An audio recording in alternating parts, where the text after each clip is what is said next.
Next question number third, a string A B C D attach to two fixed points A and D, बिल्कुल ऊपर की तरह है, has two equal weights W is knotted to it at B and C. वही एक string ए और D के बीच में टाई की गई है, बी और सी पर दो वेट हैं लेकिन दोनों वेट सेम हैं, with the portion A B and C D inclined at 30 degree and 60 degree respectively to the vertical. अब यहाँ ए बी का एंगल 30 डिग्री दे रखा है वर्टिकल के साथ, सी डी का एंगल 60 डिग्री दे रखा है। Find the tension of the portion of the string, तो वही आपको पता है 3 क्वेश्चन बनेंगे, तो T1 T2 T3 find out करना है। And the inclination of BC to the vertical, BC का वर्टिकल के साथ आपको एंगल भी फाइंड आउट करना है। यहाँ देखो मैंने आपको पहले उसमें भी बताया था कि जनरली मैं ऐसे ही लूँगी स्ट्रिंग, लेकिन वहाँ ए बी हॉरिजॉन्टल था तो मैंने इसको बिल्कुल सीधा ले लिया था। तो आपके पास A B C D strings हैं, बी और सी पर इक्वल वेट टाई किए गए हैं, वेट मैंने यहाँ नीचे डब्ल्यू टाई कर दिए। फिर आपको दे रखा है ए बी का एंगल वर्टिकल के साथ 30 डिग्री, ऑब्वियसली छोटे वाला एंगल 30 होगा, ये 150 होगा। ऐसे ही सी डी है, वर्टिकल के साथ इसका एंगल 30 डिग्री। फिर आपको निकालना है BC का एंगल वर्टिकल के साथ कितना है। जनरली देखो हम यहाँ थीटा ऊपर वाले को भी ले सकते हैं, बट कोशिश करना वही लो जो एंगल स्मॉल हो। यहाँ देखो अगर मैं दोनों को कंपैरिजन करूँ तो आपको यहाँ थोड़े इक्वल लग रहे होंगे, नहीं समझ आ रहा होगा। देखो इस रोड को अगर थोड़ा सा और नीचे कर दूँ मैं तो ऊपर वाला एंगल बड़ा होता चला जाएगा, नीचे वाला छोटा होता चला जाएगा। यानी कि अगर मेरे पास हॉरिजॉन्टल लाइन है तो दोनों एंगल इक्वल हैं, और जैसे जैसे मैं ऊपर करूँगी तो नीचे वाला एंगल बड़ा होता जाएगा, ऊपर छोटा होता जाएगा। और जब मैं इस लाइन को नीचे करूँगी तो नीचे वाला एंगल छोटा होता चलाएगा। तो थोड़ा मैंने इसको ऐसे स्लांटेड बना रखा है, तो मैंने नीचे वाले एंगल को थीटा मान लिया। ये ऑल्टरनेट एंगल है क्योंकि दोनों पैरेलल लाइन है, तो ये एंगल आपके पास थीटा बन गया। तो आपको एक तो यहाँ ये थीटा फाइंड आउट करना है, दूसरा 3 क्वेश्चन में टेंशन है, एक में T1, ये मैंने आपको पिछले क्वेश्चन में बता दिया डायरेक्शन कैसे हैं, T2, ये T3। तो आपको ये चारों चीज़ें यहाँ फाइंड आउट करनी है। करने का तरीका बिल्कुल सेम वही है जैसे सेकंड क्वेश्चन मैंने आपको बताया है। बी पॉइंट पर भी आपके पास 3 फोर्स हैं, T1 T2 W, Lami's theorem लगेगी।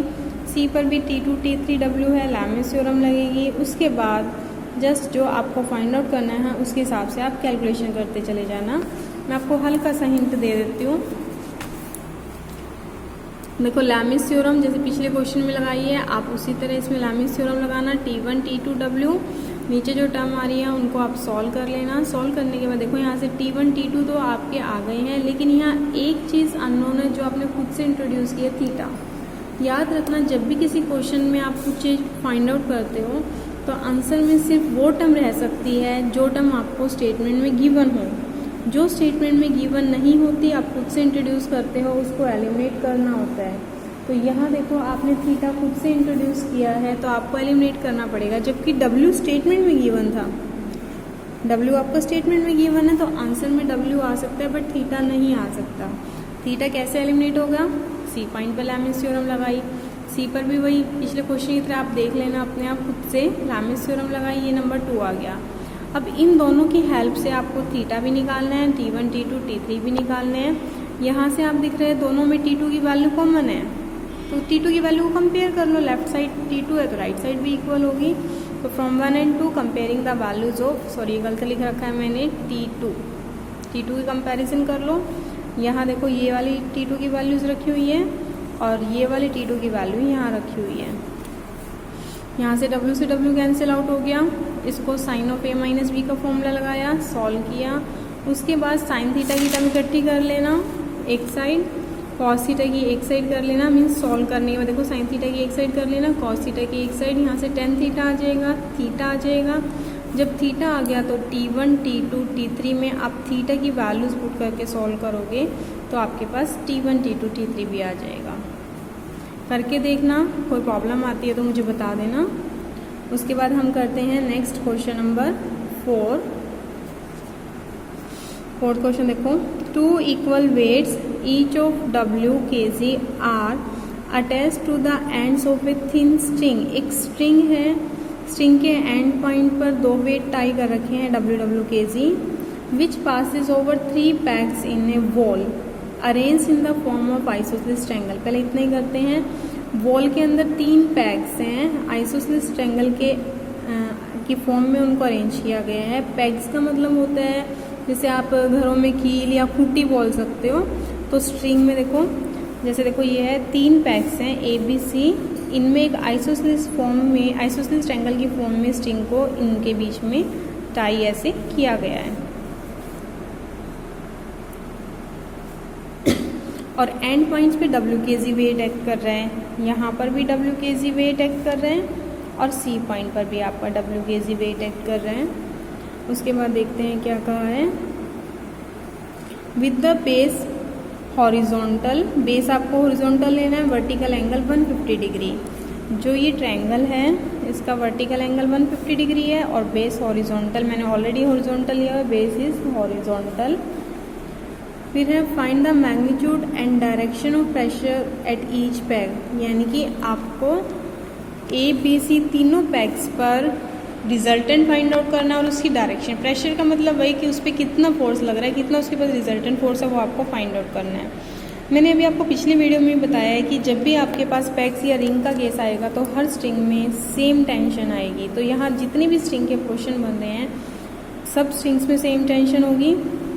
देखते हैं, पहले इस पोर्शन की बात करते हैं। इसमें भी टी होगी, इसमें भी टी होगी, इसमें भी टी होगी और इसमें भी। 4 पोर्शंस बन रहे हैं, चारों पोर्शन में स्ट्रिंग में टेंशन टी होगी। डायरेक्शन देखते हैं, देखो इस W की वजह से जो स्ट्रिंग में टेंशन होगी वो अपवर्ड होगी क्योंकि ये इसको अपोज करेगा। पॉइंट B की वजह से जो टेंशन की डायरेक्शन होगी दोनों स्ट्रिंग में, इसमें भी ये कैसी होगी, आउटवर्ड होगी, ताकि ये पॉइंट हमारा बैलेंस में रहे। इसी तरह ये देखो यहाँ भी आउटवर्ड, यहाँ भी टेंशन की डायरेक्शन टी आउटवर्ड।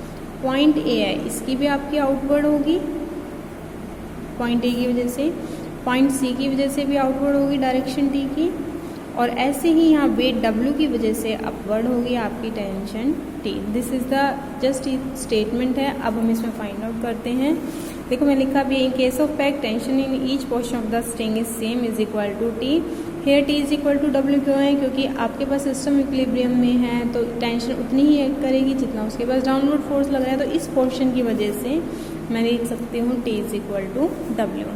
अब हम 1 बाई 1 दोनों, देखो B और C बिल्कुल आइसोसेलेस ट्रायंगल है, सेम पॉइंट्स हैं, दोनों में से एक पे प्रेशर निकाल लेना, दोनों पे सेम आएगा।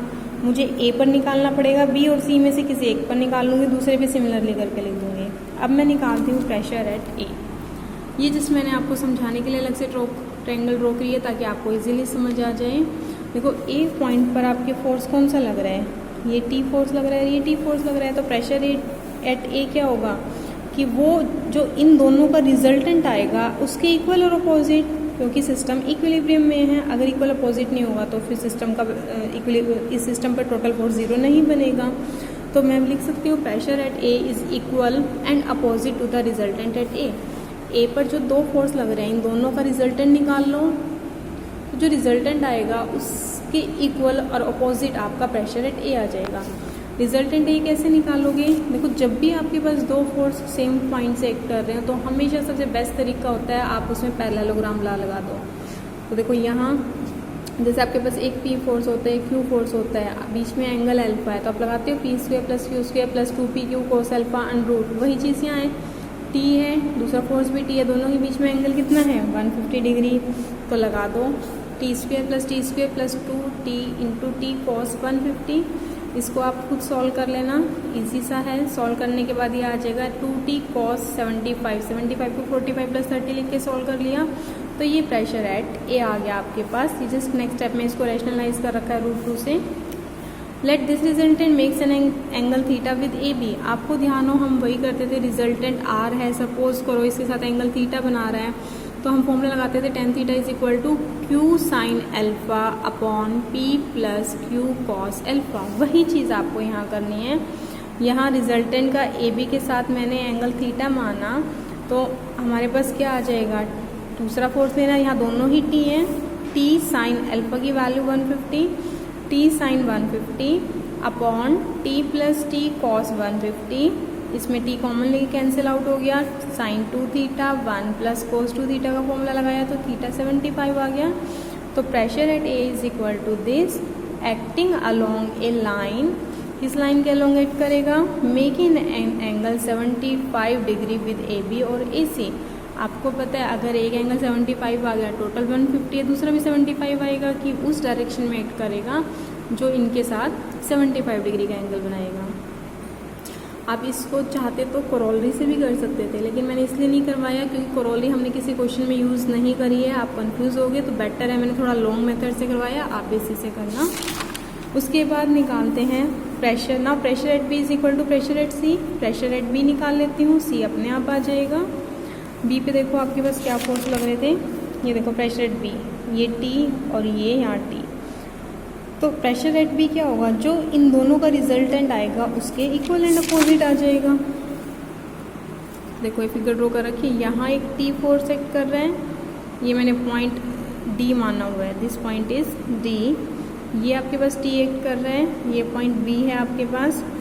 Pressure at B is equal and opposite to the resultant of T acting along B A and B D. B A के अलोंग जो टी एक्ट कर रहा है, बी डी के अलोंग जो टी एक्ट कर रहा है, उन दोनों का रिजल्टेंट फिर वही पैरेललोग्राम से देंगे, P square plus Q square plus 2 P Q दोनों की वैल्यू टी है, कॉस अल्फा की वैल्यू देखते हैं यहाँ कितनी है। देखो ये एंगल 150 डिग्री था, आइसोसेलेस एंगल है, दोनों साइड्स इक्वल हैं तो सामने के एंगल भी इक्वल होंगे, तो 150 टोटल था, तो इन दोनों का सम 30 डिग्री रह गया। 30 में दोनों को इक्वली डिवाइड करना है, तो ये एंगल भी 15, ये एंगल भी 15, ये 90 डिग्री, ये 15 डिग्री, ये एंगल आपका 15 डिग्री, तो 90 प्लस 15 कितना हो गया 105। पुट कर देना, इसको आप सॉल्व कर लेना, ये आपका रिजल्टेंट आ जाएगा। फिर डायरेक्शन निकालनी है उसी तरह से। Let resultant makes an angle theta dash with B A, then tan theta dash is equal to वही formula P sine alpha upon P plus Q cos alpha, sorry Q sine alpha. तो वही formula लगाओगे, P और Q तो दोनों same है, alpha की value 105 degree है। आप इसको सॉल्व कर लेना, तो ये थीटा डैश आ गया ये। तो resultant makes an angle 52:1/2 degree with B A, क्योंकि ये जो मैंने माना था एंगल थीटा किसके साथ माना था, बी ए के साथ। दो ही फोर्स हैं, या तो बी ए में लिख सकती हूँ या बी डी लिख सकती हूँ। मैंने बी ए के साथ माना तो मेरा एंगल बी ए के साथ निकलाया। हाँ जी, तो आपको यहाँ क्या फाइंड आउट करना था, रिजल्टेंट की डायरेक्शन और वैल्यू हमारी निकल के आ गई है, और डायरेक्शन क्या आ गई, वो उस लाइन के अलोंग एक्ट करेगा जिस लाइन का एंगल ए बी के साथ कितना होगा 52:1/2 डिग्री होगा।